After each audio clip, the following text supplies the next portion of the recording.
This is the map we're going to talk about today, a map showing all the connections between the various philosophies, religions and ideologies, showing the origins of National Socialism, Fascism, Marxism, Socialism and other movements too.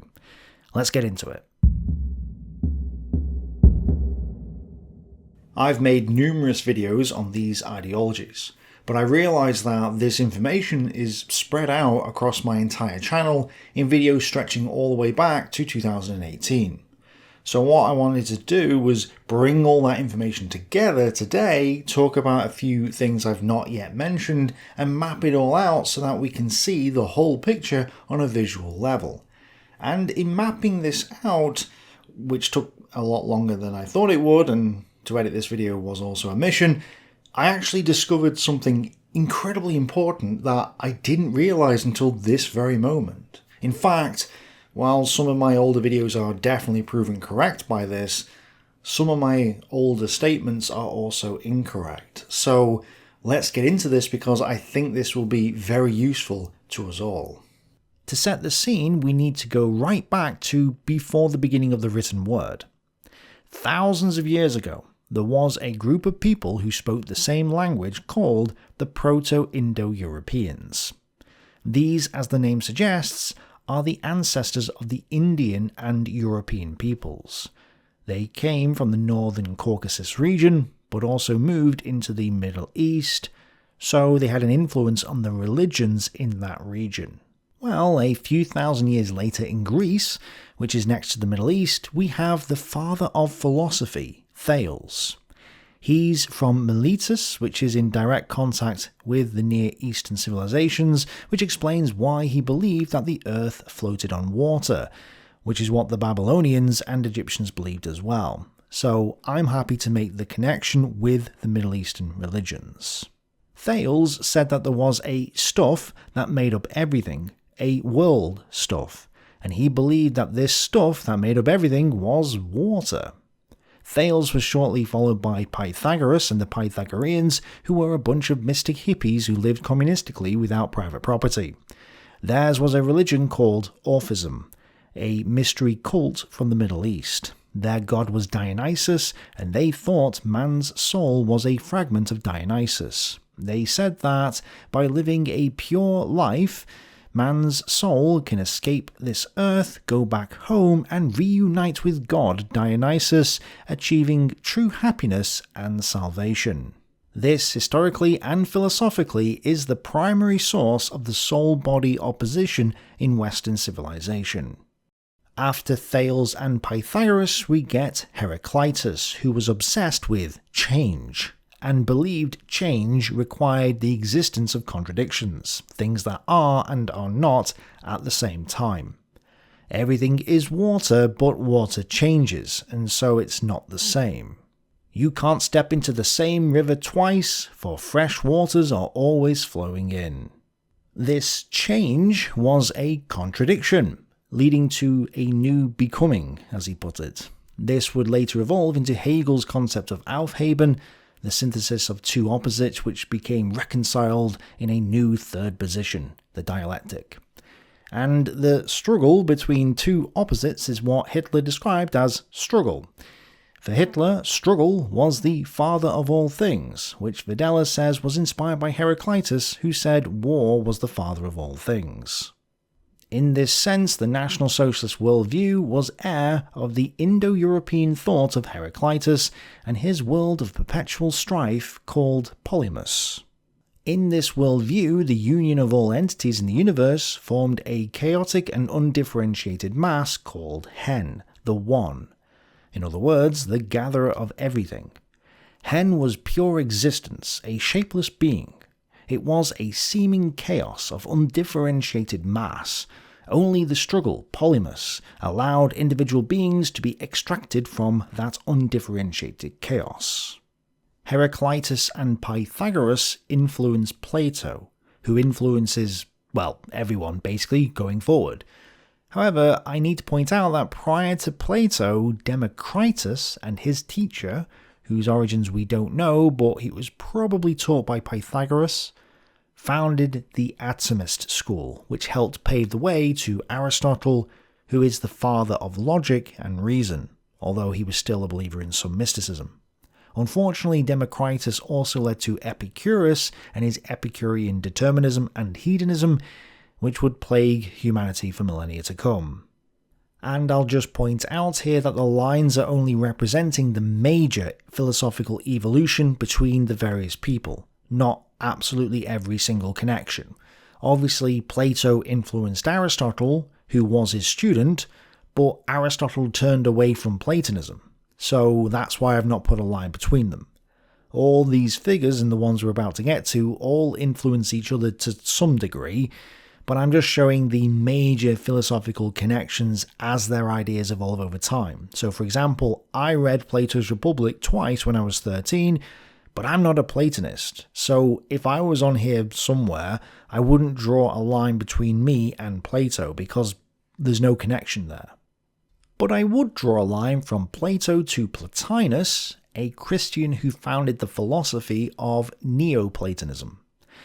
I should point out that some people say Plotinus is anti-Gnostic, but apparently he was only against a certain sect of Gnostics, not Gnosticism overall. So this is one of those things that I need to look into further at some point. But regardless, we must draw a line from Plotinus to St. Augustine. And we should also draw a line from the ancient Middle Eastern religions through Cananism, Yahwism, Judaism, ancient Rome, who are heavily influenced by Plato and the Orphics from Pythagoras, and Christianity, to Plotinus, and of course, St. Augustine. By the way, a shout out to the person who recommended the book, Creating Christ by Valiant. A brilliant read, highly recommended regardless whether you're a Christian or not. Anyway, Thomas Aquinas rediscovered Aristotle in the 13th century. Obviously, just like Aristotle, Thomas Aquinas was religious and also Christian. In fact, he tried to infuse Christianity with Aristotle's ideas. But Aristotle's rediscovery resulted in the Renaissance and the decline of religion overall. And concerned by the decline of religion and the birth of science, Immanuel Kant wanted to save religion from science, and did this by reviving Platonism and the ideas of Heraclitus. I have, therefore, found it necessary to deny knowledge in order to make room for faith. From Kant we get Hegel, who was a Hermeticist. Hermeticism is a religion founded in late antiquity that is heavily influenced by Christianity, Neoplatonism, Pythagorean Orphism, and derives ultimately from the Middle East. So I'm going to pull it from ancient Rome and Christianity for that reason, and then obviously connect it to Hegel. And from Hegel we get two important people, Ludwig Feuerbach and Bertrando Spaventa, both of whom are devouring Hegel's works. From Hegel to Feuerbach we get Sigmund Freud, Richard Wagner, and Friedrich Nietzsche, all of whom I'm just going to put here as names because things are getting messy. They're all Hermeticists and Hegelians, which is why modern psychology is wildly off the mark. We also get Mikhail Bakunin, who is a syndicalist and anarcho-socialist, so I'm just going to use him to indicate those movements, although they technically come before him. But most importantly, from Hegel and Feuerbach we get Karl Marx, who not only devoured Hegel's works and was part of the young Hegelians and believed he was one of Hegel's heroes, but he also wrote his dissertation on the difference between Democritian and Epicurean philosophy, the two ancient Greek philosophers who were all the way on the other side of the map, and whose ideas I went over in my recent video on the life of Karl Marx, because it's clear Karl Marx is the modern Epicurus. From Karl Marx we obviously get Marxist socialism, communism, Lenin with Marxist-Leninism, and more, all of which resulted in the deaths of nearly 100 million people in the 20th century, and these ideas are still impoverishing and killing people to this day because nobody wants to learn from history apparently. But from Marx we also get Ferdinand Lassalle and Edzard Bernstein, both of whom are Hegelians and contemporaries of Marx, although I'm putting them slightly further ahead. But most importantly for our purposes, they disagree with Marx. I've outlined the socialist splits before in a few videos now, but they can represent the beginnings of what's known as the social democracy movement, which ends up trying to reform the system and help the workers before the revolution. It then ends up splitting into more factions in the post-World War I era, and it's from these that we get most of our modern leftist political parties. However, going back to Hegel, from Hegel we get Spaventa, and from Spaventa we also get Giovanni Gentile, the philosophical founder of fascism.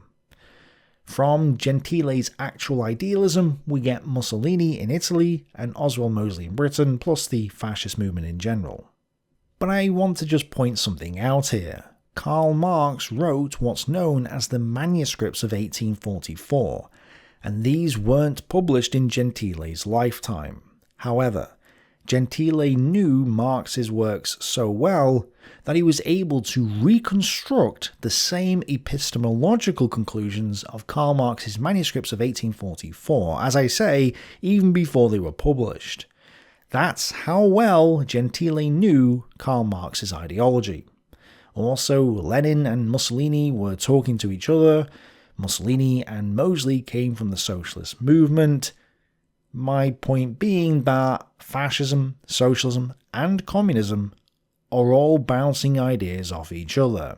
They all have the same roots in Hegel and Kant.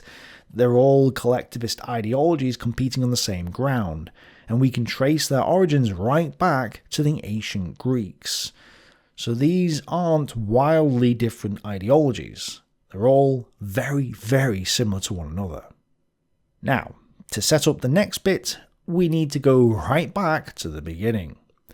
One tribe of proto-Indo-Europeans moved into the Iranian region and then invaded India. It is from that invasion that we get the ancient Indian religions and history, as recorded in the Vedas and the Rig Veda. The Rig Veda is perhaps the oldest surviving text in any Indo-European language, and it's from this that we get the record of this invasion from the Iranians. Well, the word Iranians sounds a lot like the word Aryans, and that's how they recorded it, giving us the term Aryans. Obviously, I'm about to talk about Hitler and the so-called modern Aryans, but before I get to that, I need to introduce another religion which I genuinely don't know anything about. Like, pure ignorance. I've never looked into this religion before. I have a sneaky suspicion the origins of this one are much earlier than this, but I'm starting off in the Middle Ages because I know for a fact they were there since then. Of course, I'm talking about the Freemasons. I'm sure there's some good, well-sourced, well-referenced history books on the Freemasons that detail the origins and the beliefs of the religion, so if you guys could let me know below the names and authors of these books, that would be fantastic. Also, a good introduction book would be nice too, if there is one. I also know a couple of people in real life who actually know more about the Freemasons than I do, so I might ask them, but yeah, I just genuinely don't know anything about them. However, from the medieval Freemasons, there was a group known as the Rosicrucian Freemasons, which I also know nothing about apart from the name, but according to Wikipedia, Rosicrucianism is a combination of Hermeticism and Christian mysticism, which I think is correct given the fact I've talked about the person I'm about to talk about previously and she's completely off her head. So, one Rosicrucian Mason had a large library of occult works, and his great-granddaughter was a keen reader of these works, which were kept in her grandfather's library.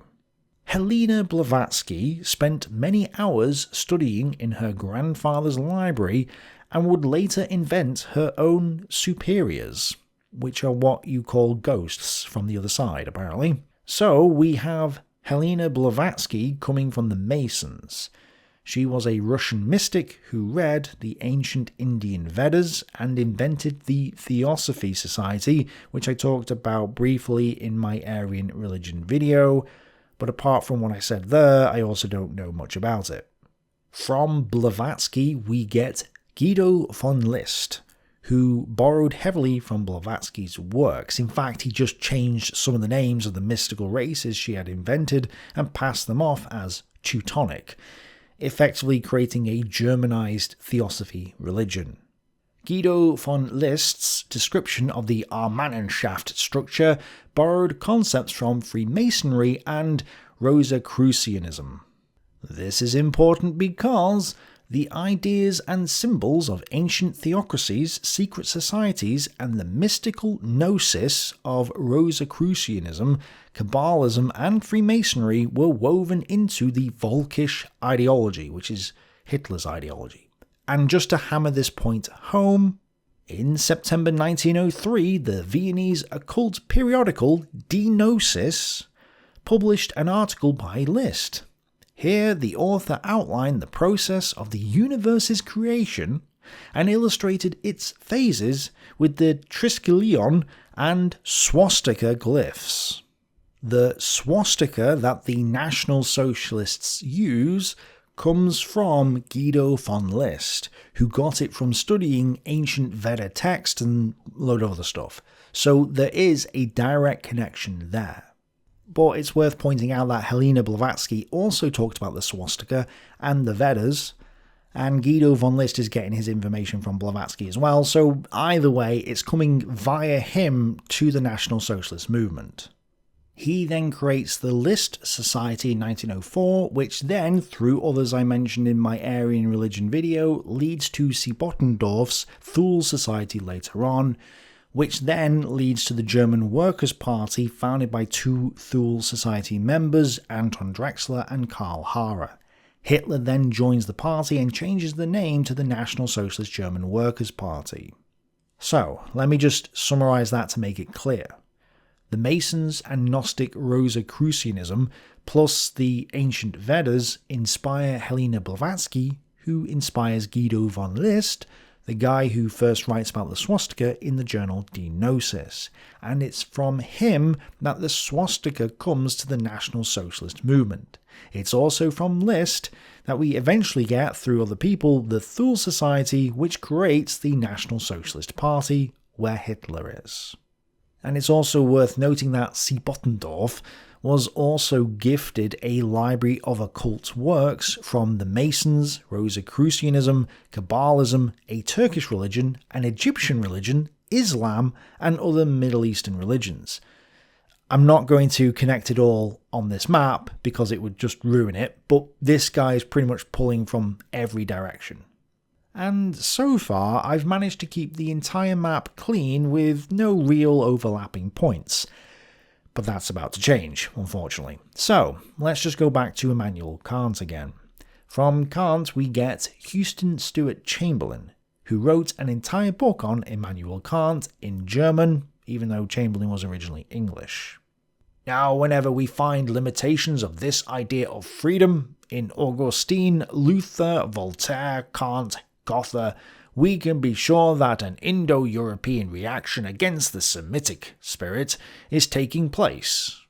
Houston Stewart Chamberlain also quotes from the Rig Veda, which is the ancient Indian text that talks about the Iranians, the Aryans. So we have a line from there too.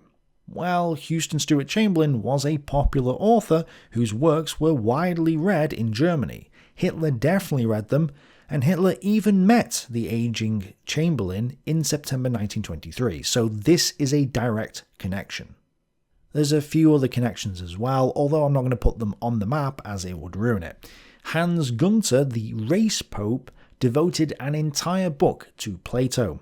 And Alfred Rosenberg also praised Plato because, in Rosenberg's own words, Plato wanted to save his people on a racial basis. Though he doesn't mention Heraclitus by name, Hitler does talk about Heraclitean concepts in his speeches and table talks, as well as world ice theory, Welteislehre, which ultimately derives from Heraclitus and Thales and their world stuff being made of water idea. So there are direct and indirect connections between Heraclitus, Plato, Kant, and Hitler and National Socialism. But again, to save a lot of overlapping and mess on the map, we'll just say it's all coming through Chamberlain.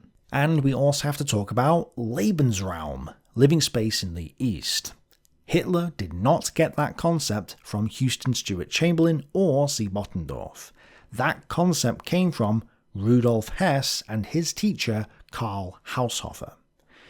And this is where I have to rely on Wikipedia again because I've not looked down this path much. Haushofer was influenced by several people, including Friedrich Ratzel, who was the one who first used the term Lebensraum in the way that the National Socialists did. In fact, a lot of what Ratzel wrote sounds just like Hitler, including this quote. "A philosophy of the history of the human race, worthy of its name, must begin with the heavens and descend to the earth, must be charged with the conviction that all existence is one, a single conception, sustained from beginning to end upon one identical law." Ratzel was influenced by Francis Galton, who was the one who came up with the concept of social Darwinism, the modern pseudo-scientific doctrine of racism. Galton is borrowing some concepts from Charles Darwin and Ernst Heinrich Haeckel, who was Darwin's contemporary, but I also need to mention that Charles Darwin's co-author was Alfred Russel Wallace, who was a spiritualist. I don't know where he's got it from, as in which religion it is. I just know that he was into hypnosis and seances. So there may be a connection there to something else, but again, this is where my knowledge ends. Why am I talking about all this though? Well, if we zoom out a little, one thing I need to point out is that while Houston Stewart Chamberlain was inspired by Richard Wagner's music, and it's probably from him that Hitler got his love of Wagner, and while Chamberlain did read Nietzsche, it's clear that his ideas do not originate from them. Again, just because I've read Plato doesn't mean I'm a Platonist. Well, just because Chamberlain read Nietzsche doesn't mean he's a Hegelian. So there may be a connection here, but it looks tenuous at best, and even I'm hesitant to say there is one. This is, perhaps, where I need to do more reading on Nietzsche and Chamberlain, but the point is that, apart from this dubious connection via Houston Stewart Chamberlain, Hitler's National Socialism is not influenced by Hegel's philosophy. And I didn't realise this before. This is the thing I said at the beginning that's really important. It was only when I was looking into Gentile recently and then studying up for this video that I realised that Hegel doesn't really have an influence on National Socialism. Hegel's got a massive influence on fascism via Giovanni Gentile, but no connection with Hitler and National Socialism. And this explains the difference between the two movements, as I've outlined previously in a few videos now. This is why putting fascism and National Socialism together, as if they are one and the same movement, doesn't make any sense. They are similar, but they're not the same. Fascism and Marxism, on the other hand, are closer together than fascism and National Socialism. National Socialism has Rosicrucian Masonry, Ariosophy, Theosophy, Volkischer racism, and is just way more occultist than fascism was. Now, that's not to say that they're not similar. All these movements are very much economically and politically socialist in nature. They're all statist, despite what some might say, and they're all hermetic. Hermeticism influences Hegel, but it also influences Helena Blavatsky via the Rosicrucian Masons. So the religion and philosophy behind it, the justification for their statism, is coming from the same place. It's just that National Socialism is not Hegelian like the others are. So this is really interesting because it explains why, as I've talked about previously, Mussolini had a Jewish mistress for 27 years, Margherita Sarfatti. There were 10,000 Jews in the Fascist Party of Italy. Mussolini wasn't racist until the late 1930s when he got in with Hitler, and even then it wasn't anything like National Socialist racism. Oswald Mosley started off like Mussolini, not racist, and actually fought against the National Socialists in Britain, and it was only later in the mid-1930s that he decided to try and unite the fascists and the National Socialists together, renaming his party from the British Union of Fascists, the BUF, to the British Union of Fascists and National Socialists in 1936. Yet, for some reason, the Marxists are so keen to paint National Socialism and Fascism together. And that's very odd. Now, it's only during the Second World War itself, and especially in the post-war era, that these two movements do start to come together on the ideological and philosophical level, and that's because of Julius Evola, who wrote a book titled The Hermetic Tradition in 1931, where he talked about Hermeticism as an ancient pagan tradition. Evola is the guy that the modern third positionists are all inspired by, including some on YouTube, and is also somebody who talks about cosmic Hyperboreans and stuff like that. In essence, his is an odd mixture of semi-fascist ideas, National Socialism plus Hermeticism, Theosophy, and a load of other stuff. So, Julius Evola is the father of modern third positionism, and he's clearly trying to unite Hegel's Hermetic idealism with Ariosophy. To what extent he's managed to do that, I don't know, because again, I've only dipped my toe in the history of Evola and modern third positionism, so this is where I probably need to do more in-depth research, but that's why I'm placing him in the middle between the two movements. So, yes, maybe you could now say that fascism and National Socialism are the same, but if they're the same, then surely Marxism should also be classed as the same as well, since Marxism was originally closer to fascism anyway. And that's why I have classed these movements as fascist. Even though there are some minor philosophical differences behind the scenes, in reality, there is little practical difference. And here's something else you should note. Any atheist out here who is a believer in some kind of socialism, be it the welfare state or nationalism or some form of transhumanism or globalism or the patriarchy or feminism, I'm sorry to have to inform you, but you're not actually atheist. Those ideas, those movements, are faith-based. Belief in the state is, in itself, a religion. And all that welfare state stuff is coming from the old beliefs that stretch back to prehistoric times. Now, to be as complete as possible here, let's add a few more people to this.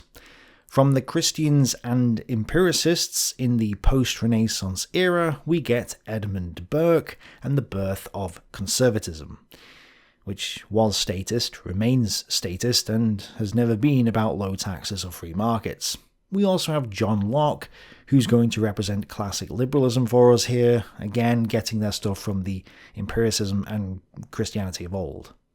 From John Locke and Kant, we eventually get Ludwig von Mises and the Austrian School of Economics. And to prove the connection from Kant to Mises, here is an article from the Mises Institute this year, titled, On Immanuel Kant's 300th Birthday, Kant's Epistemology and its Influence on Ludwig von Mises's Praxeology. From the body of the article itself, in the epistemological works of Ludwig von Mises, 1883 to 1971, there are not only clear parallels with, but also lines of reference to, Kant's theory of knowledge. Mises not only employs the term a priori and occasionally references Kant, but also rationalizes the use of a priori knowledge as the appropriate method for the social and economic sciences, the logic of human action, praxeology. Do not shoot the messenger, guys. I know the Austrians have historically challenged Hegel, so I know they're not Hegelians. But yes, Mises's a priori reasoning actually comes from Immanuel Kant's explanation of that, meaning there is a Kantian influence here. This is problematic because they have allowed mysticism into their movement. This may not affect their basic economics as such, but it does affect the more in-depth stuff and their politics. And this is one of the reasons why I've been hesitant to say where I sit on the political spectrum. Part of it is because I don't want to pigeonhole myself, but part of it is because when I was reading Mises and Rothbard, I recognised that something wasn't quite right with the logic. I couldn't explain it, but I saw it and suspected it, and I now think I understand why, but that's a topic for another day. The point is for today that this Kantian influence is there. But Ayn Rand is absolutely not influenced by Kant or Hegel, whom she totally rejects. Her connection comes from Aristotle via Thomas Aquinas and is based in modern science. But she also rejects all religions, so objectivism is not mystic in any way, at least not consciously. And Murray Rothbard had been part of Ayn Rand's group, but broke from the movement for reasons I'm not entirely clear upon. He then accused her of founding a cult, which is ironic given the Kantian influence in his movement. And the Austrians have been called a cult as well, so I don't know. Regardless, Leonard Peikoff's History of Philosophy series here on YouTube is absolutely fantastic and highly recommended if you want an in-depth look at most of the philosophers and philosophies I've mentioned today. There's also a follow-up audio lecture series on another site which I'll link to below, where he talks about the modern philosophies, including Hegel, which I've yet to get through, but probably worth checking out too. And obviously there is a book here behind me from Peikoff, which is there for a reason, because it's fantastic. The Cause of Hitler's Germany. So yeah, I do recommend you guys read the objectivist stuff, and the Austrians too, as well as other stuff as well. It's best to read everything you can and decide for yourself what you think. So, this means that Ayn Rand and Peikoff are the only people on this entire map that are not religious or mystic in any way. And I think this is perhaps why everybody hates Ayn Rand and the objectivists, because they're the only ones who have totally rejected mysticism, at least consciously. That's not to say that they're correct or incorrect, just to point out that they're the odd ones out, so it's no wonder everybody hates them. But yes, this is the map that I currently have with most of the main figures and ideologies on there. There are obviously others, Keynes, Thomas Sowell, Islam, there's loads that I've missed out, but the main thing is that we can trace the origins of the modern ideologies right back to the ancient religions and see their evolution over time. And just to clarify, as far as I'm aware, this is not one big religion. I don't think that this is a monolithic entity. The ideas are moving and evolving over time to different people, but the Orphics in ancient Greece are not the same as the modern-day Marxists, even if they do share some of the same ideas. It's the ideas and philosophies behind them that are connected over time. It's not that Christians and Hegel are part of the same religion, because it's clear that they're not, even if Hegel borrowed some concepts from Christianity. Of course, some critics of mine are insisting that there is no link between the ancient past and the modern ideologies, and some even think I don't know what I'm talking about, or that all the sources I'm using are all wrong, somehow, even though these people are happy to ignore or dismiss evidence entirely on a whim. And of course, they think I should stick to tanks, which I am doing. The next Battlestorm is nearly ready. But I disagree with these critics. To me, there is a clear evolution of these ideas over time. Before this point, I wasn't sure if I could map this all out, but now I have enough sources to say, yes, there is a map here. There is a connection from the past to the present. So I think it would be foolish to ignore this map due to our preconceived notions. And while I admit that more work needs to be done, and I will keep doing research obviously, I don't think it's a fair assessment to say that I don't know what I'm talking about. I didn't know anything about the North African campaign until I started doing the videos on it, and the only book I had read on Stalingrad before I started research for the series was Beaver's book. I had to do the work in order to get the results. So yes, I don't know everything right now, and I'm probably mistaken on certain details, But that's not a reason to say that I should stop. Rather, that's actually the reason I should keep going. So, now that we have mapped out these connections, what should I look into next? Freemasonry, Julius Evola, Kant, Hegel? What? Let me know in the comments below which direction I should focus on. And one thing to know, I did not mention Jean-Jacques Rousseau, who is a contemporary of Kant. That's not to say that Rousseau's not important, but none of my books mentioned him, and I don't know much about him or where the connections are, so this person is someone I perhaps need to look into as well. Any book recommendations, let me know, and I'll leave it there. Thanks for watching, bye for now.